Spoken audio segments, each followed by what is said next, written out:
Thank you, Jared. Well, the Demons bandwagon is now totally full, despite many declaring them no hope just 3 weeks ago. But the numbers have suggested all season that they have already the ingredients for a premiership tilt, bar a leaking defence. It needed fixing, and tonight we'll show you what's changed at the Demons to make them a genuine premiership threat. Plenty to talk about on the couch.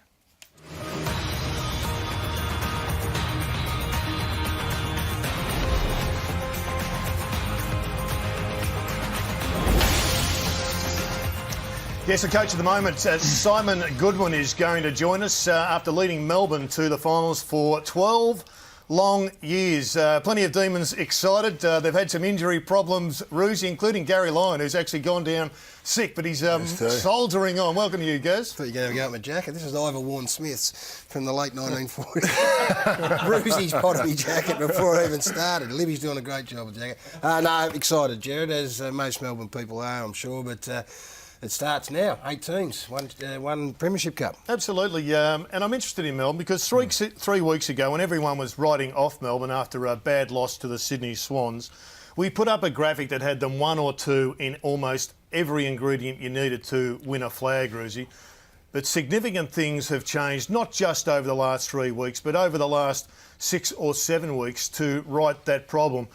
And I reckon there's a 3-part solution here. One involves Max Gawn, the other one is Sam Frost, and the other one is one that you've been very strong on, 6, 6 and 6. So let's have a look at the graphic that does tell you that they've actually just about fixed it. But Max Gawn is significantly part of this. And Gary, you showed us some weeks ago, in fact it was some months ago, that they had a major problem. I think the boys had this game early and then we saw it again about 4 weeks later. And that was at their positioning of, in that instance it's Jake Lever, Roosie, and he was way too high up. And they just needed a backstop, and we show you what happens when he gets sucked up into the play, because they're not great quick leg speed. I think that's Geordie Lewis on the right, and that's not having a crack at Geordie. I think Clayton's involved there as well. But not having that backstop, that's an easy pick-off for the guy who starts 5 or 10 metres behind.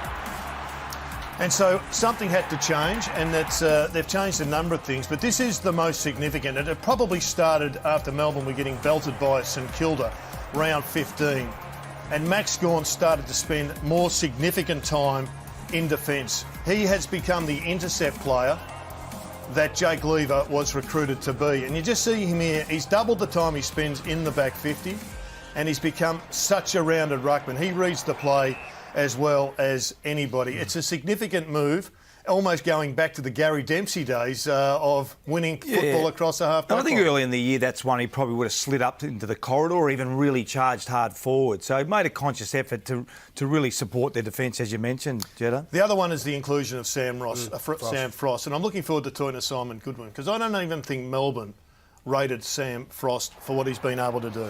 No, Tommy McDonald went forward, so Lever and Oscar McDonald were the 2 first-up choices, and he had a little go, Sam Frost, and then went out again. And in that period when he was out, they missed the closing speed of Frost and the ability to get... Well, he would have got back on that ball earlier and beat all comers back. He was sensational on albeit a very disappointing Jeremy Cameron brownie. That's right. Look, he's simplified it a bit. I like this part of his game, guys, because they haven't had much run. You've been critical of their run off half-back, but Frost, albeit sometimes he butchers the ball, but he gives them bounce. Well, what you saw there is what he should do, is run hard and then give off. And these are his one-on-one contests. You know, he's got much better at it. He's playing on the best player, and I suspect that he'll go to Tom Hawkins, who made a mess of Oscar McDonald. Frost got him late in that game. Always intimidating too, Roosie, as a former key forwards, guys, when you got someone playing on you that you know is lightning quick. Yeah. He can close it's a concern. He can close you down. You never feel sure on the lead, even with your hands. You know he's going to be right on your hammer every time. Yeah, and look, I think early in the season they were playing 2 at the back of centre bounce. They sort of modified that slightly. Saw them 3 weeks ago live. They still had 1 with the Swans, and what happened is they were getting it in foot. It helps you centre clearances, but they were getting it in, and then guys like McVeigh were picking them off, and they couldn't find their opposition.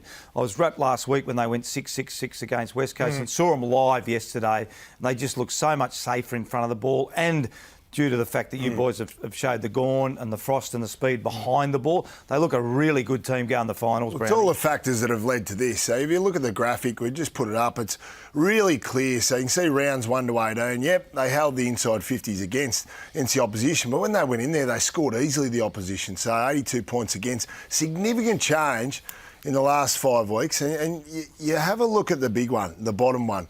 They've dropped nearly 2 goals. They've taken nearly 2 goals a game off the opposition, which doesn't seem a lot, but that is a massive margin, Jared, considering they're scoring better themselves. It's probably, you could argue it's probably a 4 or 5 goal swing in the last 5 weeks. Based on those factors you guys have spoken about, that's significant. They've got good momentum going in. And a lot to talk to Simon Goodwin about. He'll join us shortly. Where are the Tigers? They've made it. They're in September, and they've done it in spectacular fashion. Well, they missed out in painful circumstances this time last year, but the Demons are officially in the final. Simon Goodwin, the coach, is with us on the couch. Welcome and congratulations. You must be absolutely thrilled. Yeah, evening, Jared. Evening, boys. Yeah, it's it was a great hurdle to get through for the club. It's been 12 long years, and finally our supporters get to really believe in their team and really get in behind them. Can you take us back to that moment over in the West? You would have been sitting there watching. It blew it the day before against the Magpies, and it was basically taken away from you in the most painful of circumstances. Yeah, it was. It was a really tough, way to finish the year, obviously last year, but I think that comes great learning as well. And really, our whole mantra over the pre-season was about that every contest, every training session, it all matters. And that's the sort of attitude the players have taken to the summer and into the season. And it's played out accordingly. We've had some great learnings in close games again this year, but we've got over that hurdle now. Talking to some of the boys, they reckon that actually missing the finals might have been a good thing. It actually drove them over the pre-season. Yeah, look, I think that was our real first bit of adversity as a footy club.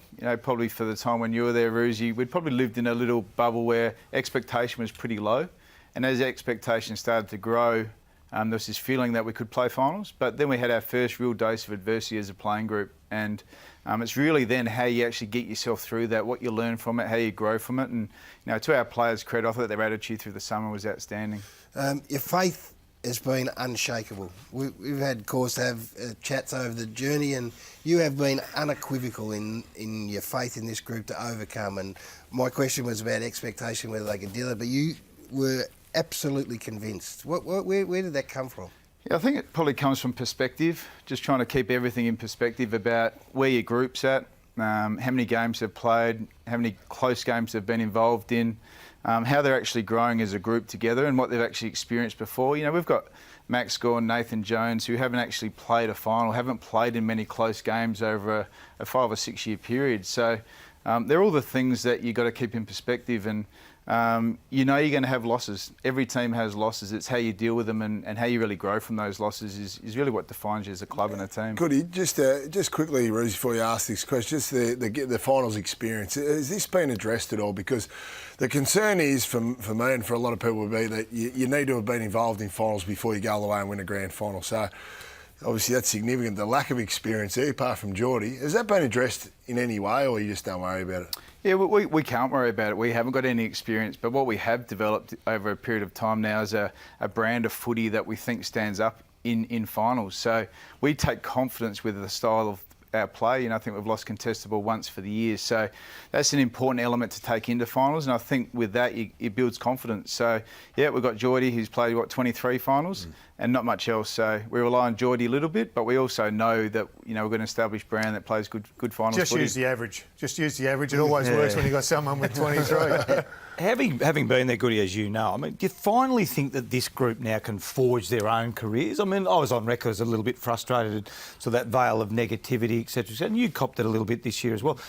I suppose from my point of view, it seems like that's now finished. Now this young group, with Max and Nathan, can start to forge their own history at this footy club. Yeah, something that we've really spoken about as a group is that this is their team, this is their club, and they are producing something that they want to actually create something special together. And you're right, and that was the great thing about the Perth game, and our supporters have been in this state for a long time now, and I think the great thing now is they have a team that they can now inspire, they can actually believe in, and this young group can actually take this club forward and create their own history. Because from the outside, people, I always feel, are looking for Melbourne to stumble, and that pre-season it was the camp. You didn't go on the camp, therefore it's weakness, therefore it won't work. And then that sort of didn't play itself out. Then it was, you've got in the finals, but you hung around too long out there and you over-celebrated. There's always this hint that they can't quite get it right. You bemused by that? I understand it. Without question, I understand it because they've been let down over a long period of time with similar behaviours. So this playing group's had to carry that with them, and they've had to get through that. And they've broken a lot of hoodoos in the last 2 years in stadiums, teams, and will continue to do that. It was only 3 weeks ago that, again, people were writing the Demons off, couldn't beat anybody in the finals 8, couldn't beat the Sydney Swans. Yet all the numerics said that you did everything right, as you have rightly pointed out, contested footy. The leaking of goals, though, has been the big issue. You lost Jake Lever, the big recruit. It does appear as if, though, probably the game against St Kilda, you made a structural change to the way you're using Max Gawn, significantly more time in the back half. And his intercept marks, you can see there in the first 13 games, he took 14 marks, and the last 9 games he's taken 26. We've followed his percentage in the back half. He's playing an old way of playing the ruck in some respects, like a Gary Dempsey just lurking across there. Yeah, well, I think that's the great thing about Max. He can work both ends of the ground, and clearly we've had to work really hard throughout the year on our defensive mechanisms. You know, earlier in the year we were locking the ball in our forward half with success, but we're probably getting scored out the back, and we've had to tinker with a few things, and I think Brendan McCartney and Troy Chaplin done a great job in restructuring a bit of that, and Max is important to that. You know, we know he can push forward and we know he can sit behind the ball, so we use him in a variety of different ways depending on what the game demands at that time, and we give Max a bit of a licence to drive that as well. Well, can I show you this, Goody, because I'm doing the game and I'm a little bit concerned at this point in time. This is late in the game. I'm sitting there thinking, well, Melbourne are playing finals for the first time in 12 years. I thought, well, maybe one's okay. We'll give him one chase at about the 5th. And there it is, goes back in the other way and comes back at...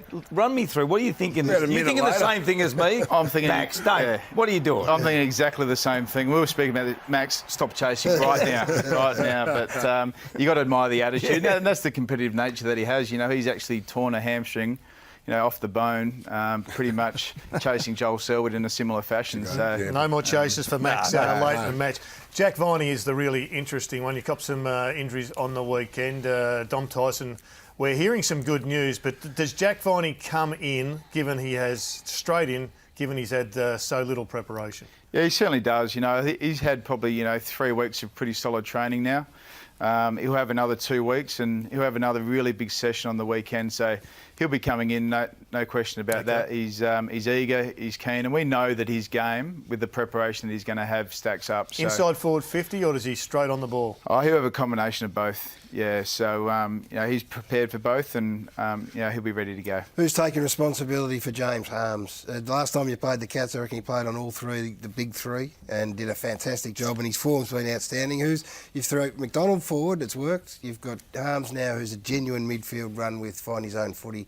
2 big changes. Who's you claiming both of them? No. Look, our coach has done a great job with James. Obviously when Ruzi was there, he's matured a lot as a player. He's got some great assets. He's got a lot of power and can really run through the midfield. So Brendan McCartney certainly worked with him early, and Benny Matthews and Justin Plapp have done a great job with him this year, especially with his stoppage craft and his ability to play on players. Did he surprise you? What have you been able to do or not?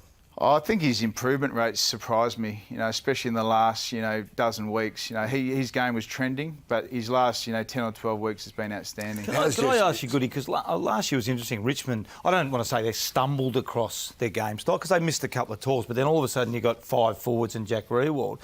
Viney goes out, and you're right about Harmes, he sort of started to develop. Was that an opportunity that presented itself because of an injury? Yeah, it did, and we've found that a little bit in the last few years. Tom McDonald obviously going forward, but with Jack going out of the team, it enables us. We needed to find another run with play through our midfield, and with James going in there, he actually added a lot of run to our midfield in general. So we have found something with our midfield with him in there. The name Harmes and the MCG in finals has a bit of synchronicity about it. Who didn't rate Sam Frost? Because Sam Frost has been just plying his trade in the twos. You played St Kilda, couldn't get a Guernsey. He's nearly the most improved player in the competition over the last 8 weeks. He is, and the credit's got to go to Sam. His intensity and the way he's defending is outstanding. And probably earlier in the year, to his own admission, he probably wasn't playing with the same intensity. And since he's been able to reset himself and get a really good block of form, he's been able to play on some really good players, but also give us some drive out of our back half. And is he playing Hawkins? oh, look, he certainly matched up on him late in the game last time we played, and we'll have a bit of a discussion about that, but he's certainly got the speed and the attributes to certainly match it with him. Where's Jesse Hogan at? Back in? Yeah, look, he's obviously got that little crack with his navicular, so it's not too bad. He didn't require surgery, so he's 6 to 8 weeks in a moon boot. So he's progressing well. He's really engaged in the playing group at the moment and working with the coaches. So he's doing a lot of work with Sam Wiedemann and some of the other forwards. Would he be any chance, or he's done for the year? No, he's done for the year. Yeah. Just to kill the rumours, is there any chance that he won't be at the Demons next year? No, I found that interesting discussion. Yeah. You know, he's missed one game and all of a sudden he's tradable. This is a guy that's was potentially heading towards All-Australian before he got injured. You know, his first 71 games as a player of the Melbourne Footy Club ranked with the best of anyone in the competition. He's a Melbourne person through and through, Jesse, and you know, we love him in our team. Who was stiff to miss out on the All-Australian? I mean, you've had a good year. There's probably one of my favourites. Gordon and Oliver are in. It's probably one of my favourites that didn't get in. Yeah, Nev's... Is he stiff or...? Oh, look, he's had an outstanding season Yeah. again, Nev. He competes one-on-one. He beats every opponent he plays on, but it's very competitive. Yeah. He probably doesn't get as much the ball as other defenders, but he's an incredible player. What was the one thing that you and Roosie blued about? Didn't really blew too much at all, did we, Roosie? Not really, no. No, you're on the same page? Yeah. I'll give you one before we let you go. Can you win it?